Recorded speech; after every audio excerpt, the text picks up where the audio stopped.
కాకా నమస్తే. నమస్తే. ఏం పేరు? ఓబుల్ రెడ్డి. ఓబుల్ రెడ్డి గారు ఏం చేస్తుంటారు రెడ్డి గారు? మేము రియల్ ఎస్టేట్ అమ్మా. మంచి పర్సన్ దొరికింది. సో రియల్ ఎస్టేట్ కాబట్టి ఎట్లు సార్ ఇప్పుడు కాంగ్రెస్ ప్రభుత్వం వచ్చింది రాష్ట్రంలో, ఈ 2.5 సంవత్సరాల నుండి రియల్ ఎస్టేట్ వ్యవస్థ ఎట్లా నడుస్తూ ఉంది, ఏంది అసలు దీని సంగతి ఏం చెప్తారు అసలు?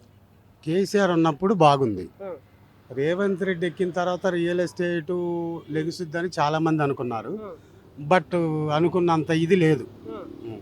ఇప్పుడంత లేదు. level లో లేదు. లేదు ఏందంటే ఏంది దేనివల్ల ప్రభావం కావచ్చు దీనిపై? ప్రభావం అంటే కొనటానికి ఆలోచిస్తున్నారు ప్రతి ఒక్కళ్ళు. ఓకే. ఎందుకు అంటే ఏ విధంగా? ఏ విధంగానంటే రేట్స్ అనేవి తెలియట్లేదు. ఓకే.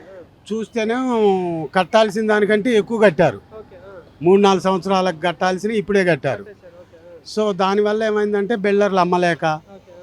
వాళ్ళు ఇబ్బంది పడుతున్నారు. ఉం. మేము రియల్ ఎస్టేట్ చేసేవాళ్ళం, మాకు ఖర్చులు రాక మేము రోడ్లు అమ్మడి తిరిగి టీలు తాగి మళ్ళీ ఇంటికి పోతున్నాం. ఇది పరిస్థితి. కొత్తగా ఇప్పుడు హైడ్రా ఒకటి వచ్చింది కదా, సో దాని ప్రభావం ఏమైనా పడవచ్చా రియల్ ఎస్టేట్? 100% పడుతుంది.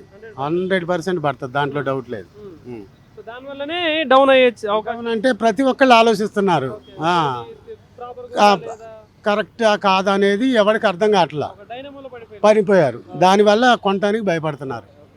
ఎక్కడ సార్, ఎక్కడ ఉంటారు మీరు? నేను ఈ మోతీనగర్లో ఉంటానమ్మా. సార్ ఇప్పుడు రాష్ట్రంలో అంటే ఈ గ్రేటర్ హైదరాబాద్లో జిహెచ్ఎంసీ ఎలక్షన్స్ వచ్చే అవకాశాలు కనిపిస్తాయి రాబోయే రోజులలో. సో ఎట్లా ఉంటుంది మరి ఎలక్షన్స్లో ఎవరికి ఎక్కువ అవకాశాలు కనిపిస్తాయి, ఎవరికి ఫేవర్గా నడిచే అవకాశాలు ఉన్నాయి?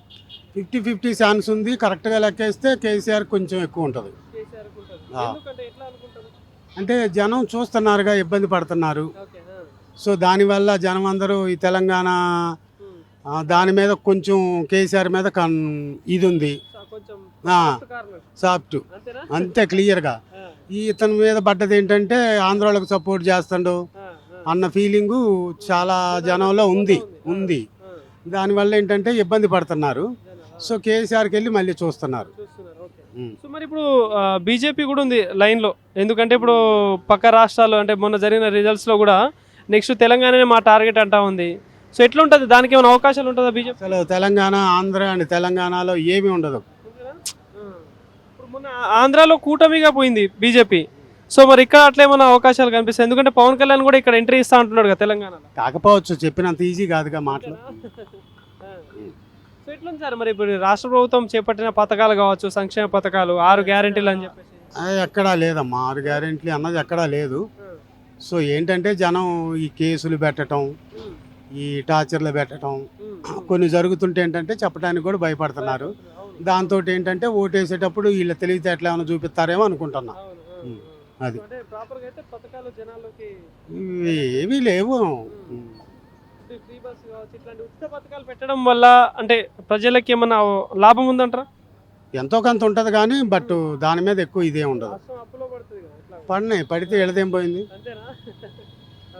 అభివృద్ధి విషయంలో ఎట్లా అనిపిస్తా ఉంది? ఎక్కడ రాష్ట్రంలో మొత్తంలో చూసుకున్నా, మీరు ఏరియాలలో చూసుకున్నా, హైదరాబాద్ లో చూసుకున్నా అభివృద్ధి ఏమైనా కనిపిస్తుంది? అభివృద్ధి అంతకుముందు జరిగిన అభివృద్ధి హైదరాబాద్ లో ఉంది, ఆడ కొత్తగా ఏం లేదు. ఇప్పుడు విద్యా వైద్యం పరంగా ఏమనిపిస్తుంది, అంటే విద్యాపరంగా వైద్యం పరంగా, ఎందుకంటే ఇప్పుడు ప్రభుత్వ హాస్పిటళ్ళు, ప్రభుత్వ స్కూళ్ళు ఉన్నాయి. సో ఎట్లుంది అసలు వ్యవస్థ అనేది? అంటే జరుగుతున్నాయి, హాస్పిటల్ విషయంలో కొంత జరుగుతుంది, కొంత ఏమన్నా కుంటుపడవచ్చు, అది చెప్పేది కాదు. ఎట్లుంటుంది మరి రాబోయే రోజుల్లో ఏమైనా ప్రభుత్వం మారే అవకాశాలు ఉంటుందా తెలంగాణ? 100% తెలంగాణ అండ్ ఆంధ్ర డి అంటే డి ఉంటుంది. Okay sir, thank you.